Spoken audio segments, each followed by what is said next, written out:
আসসালামু আলাইকুম ওরহমতুল্লাহ। আজ সূরা আল ফুরকান এর 25 ও 26 নম্বর আয়াতের বাংলা তর্জমা ও তার সংক্ষিপ্ত আলোচনা করব ইনশাআল্লাহ। আল্লাহ তাআলা সূরা আল ফুরকান এর 25 নম্বর আয়াতে বলেছেন, আর সেদিন আকাশ বিদীর্ণ হবে মেঘমুঞ্জ দ্বারা এবং দলে দলে ফেরেশতাদেরকে নামিয়ে দেওয়া হবে। সেদিন চূড়ান্ত কর্তৃত্ব হবে দয়াময়ের এবং কাফেরদের জন্য সেদিন হবে অত্যন্ত কঠিন। এখানে আকাশ বিদীর্ণ হয়ে তা হতে একটি হালকা মেঘমালা নিচে নামবে, যাতে ফেরেশতারা থাকবে। এই মেঘমালা চাদরের আকারে আকাশ থেকে আসবে এবং আল্লাহ তাআলা বিচার ফয়সালার জন্য হাসরের মাঠে নেমে আসবেন। আশেপাশে থাকবে ফেরেশতাদের দল। এটা হবে হিসাব নিকাশ শুরু হওয়ার সময়। সূরা আল বাকারার 210 নম্বর আয়াতেও একথা বলা হয়েছে। তখন কেবল খোলার নিমিত্তেই আকাশ বিদীর্ণ হবে। এরা সেই বিদারণ নয় যখন সিংহায় ফুৎকার দেওয়ার সময় আকাশ ও জমিন ধ্বংস করার জন্য হবে। কেননা আয়াতে যে মেঘমালা অবতরণের কথা বলা হয়েছে তা দ্বিতীয়বার সিংহায় ফুৎকার দেওয়ার পর হবে। তখন নতুন ধরনের আসমান ও জমিন পুনরায় বহাল হয়ে যাবে। মোট কথা, আসমানসমূহ বিদীর্ণ হওয়ার পর সেগুলোর উপরিস্থ সাদা মেঘ দেখা যাবে।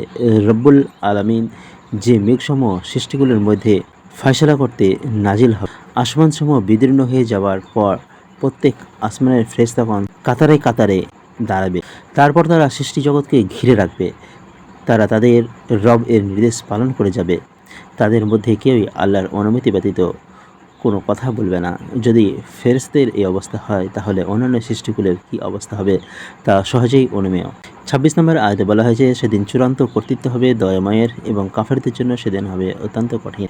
সেখানে কেবলমাত্র একটি রাজত্ব বাকি থাকবে, অর্থাৎ সেখানে একমাত্র একটি রাজত্বই বাকি থাকবে এবং তা হবে এ বিশ্ব জাহানের যথার্থ শাসনকর্তা আল্লাহর রাজত্ব। অন্যত্র বলা হয়েছে, সেদিন যখন এরা সবাই প্রকাশ হয়ে যাবে, আল্লাহর কাছে এদের কোনো জিনিস গোপন থাকবে না।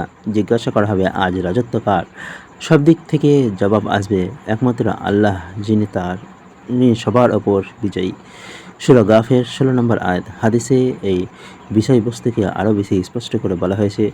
রাসূল সাল্লাল্লাহু আলাইহি সাল্লাম বলেছেন, আল্লাহ এক হাতে পৃথিবীগুলো এবং অন্য হাতে আসমানসমূহ গুটিয়ে নিয়ে বলবেন, আমি বাদশাহ, আমি শাসনকর্তা।